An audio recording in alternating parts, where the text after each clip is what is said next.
எனக்கு என்ன பிரச்சனை? என்ன தான் பிரச்சனை? ஏன் இங்கே வந்து நிற்கக்கூடாது? நான் ஐயா ரொம்ப பாதுகாக்கிறேன் நீ காரை.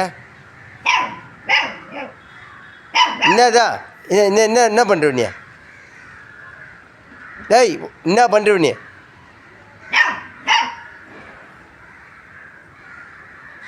ஏங்க வந்தால் கடிப்பே நீ?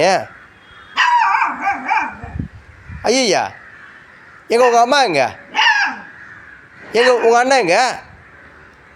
சொல்லு, உங்கள் அண்ணன் எங்க? சொல்கிற உங்கள் அண்ணன் எங்கடா? என்ன இப்போ என்ன பண்ணுற நீ? என்ன இப்போ எங்கே உங்கள் அப்பா அம்மா யாரும் இல்லையா? டேய் அன்னைக்கு கார் வீட்டில் கிடந்தவங்க நீ காப்பாற்றி விட்டது நான்ற. என்னை பார்த்தே குலைக்கிறியா? என்னை பார்த்தே குலைக்கிறியா? ஓடிப்போ.